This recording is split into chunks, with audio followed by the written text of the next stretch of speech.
Since the 1970s, U.S. schools have failed to keep pace with the rest of the world. Among 30 developed countries, we rank 25th in math and 21st in science. The top 5% of our students, our very best, rank 23rd out of 29 developed countries. In almost every category, we've fallen behind, except one. The same study looked at math skills and found in these 8 countries, the USA ranked last. But when researchers asked the students how they felt they had done, did I get good marks in mathematics? Kids from the USA ranked number 1 in confidence.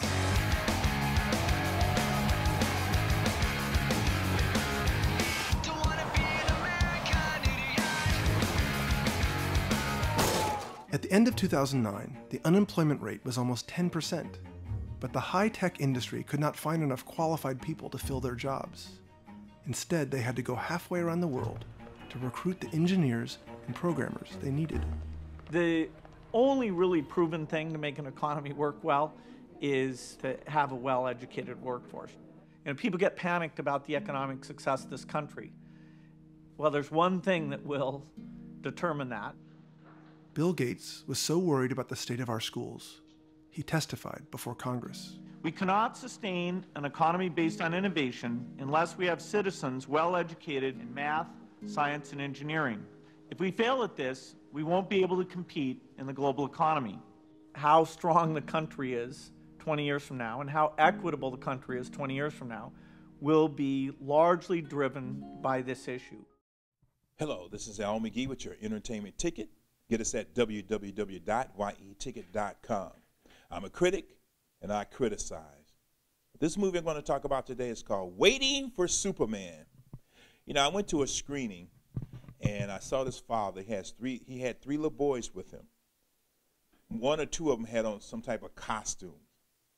They sat through this documentary. Then they left about maybe a half hour and got into it. I think the father did not understand what this documentary was about.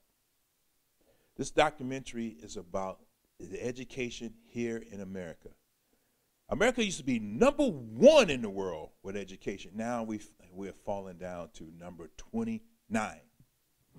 And, you know, Davis Guggenheim, he's the director and the writer, one of the writers, and he reminds us that education is very important, but he also surveys the education system here in America. He surveys the dropout factories, as he labeled them, and also the academic sinkholes that dissects the system and also how we have many problems. He also showed that the problems are not just in the inner city, the problems also in the suburbs. The suburbs just look better at failing than the inner cities, you know, according to Davis Guggenheim. And also in this film is Jeffrey Canada. He started some charter schools in New York, and Michelle Rhee, she's the chancellor of DC schools. I mean, she was really shaking it up. You really got to see what she did and see some of the progress that she's making in the DC schools. In 2007, the education world went into a frenzy over the possibility that Michelle Rhee could actually turn around a school district.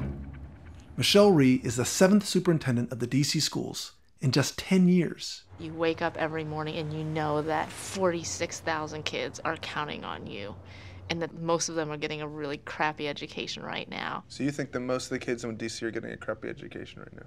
Oh, I don't think they are. I know they are. There's a complete and utter lack of accountability for the job that we're supposed to be doing, which is producing results for kids. Within a few months, she had cut over 100 jobs in the DC central office, closed 23 schools, and fired a quarter of all principals, including the principal of her own children's school. Now I see why things are the way they are. It all becomes about the adults.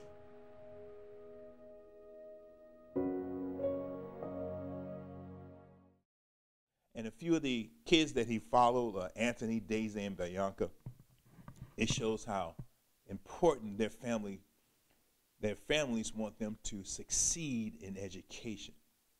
Also, Bill Gates, he makes an appearance here because he's giving away a lot of money to educators, and I just hope he's giving the money away where it's doing some good. I want to be a nurse, I want to be a doctor, and I want to be a veterinarian. She chose her college and she wrote a letter to the admissions and asking them to allow her to attend their college. I want to go to a medical college or a veterinarian college because I really want to become a surgeon. Think she can do it? Yeah. Daisy's path to medical school begins with 8th grade algebra, which she'll need to take when she moves up to Stevenson Middle School. By the time she leaves Stevenson, only 13% of her classmates will be proficient in math. Stevenson feeds into Roosevelt, one of the worst performing high schools in Los Angeles. Only 3 out of 100 students at Roosevelt will graduate with the classes necessary for admission to a 4-year university, and 57% of Daisy's classmates won't graduate. Has your mom and dad told you about the lottery? The lottery, isn't that when people play and they win money? Daisy and her parents have found one other option. 8th graders at KIPP LA Prep get triple the classroom time in math and science. And by the time they finish 8th grade, they will have doubled their math and reading scores. Judith and Jose have decided to enter Daisy into the KIPP lottery.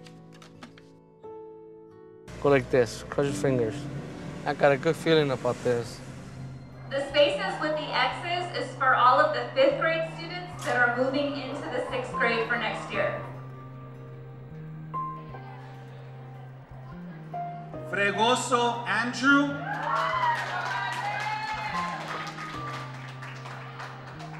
Cabrera Alondra.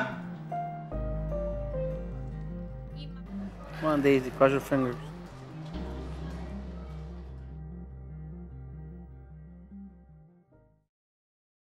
Now, this country, according to Davis Guggenheim and according to the documentary, spends more money on incarcerating a person. If they spent that money on that person to educate them, they could have spent that money, let's say like it would cost to educate the same inmate in a private school for 12 years. They did this for 4 years.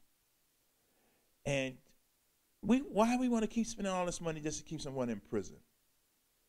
You know, many states also get their money from the lotto. Where does that money go? How does it help? In this movie, Waiting for Superman, it shows how the bureaucrats are getting over and keeping the kids from learning. And also it talks about the teachers' unions, how they are blocking good educators, blocking them from teaching and being great educators themselves. I give this film 5 palm trees because I am a former educator myself. I used to be a college professor, a visiting college professor, a public school teacher, and an adjunct professor. I got out of it because of many of these reasons that's in Waiting for Superman. I highly recommend that you watch this documentary. I'm giving it 5 palm trees, and I'm Al McGee. Keep watching us every day and the day after, and get us at www.yet.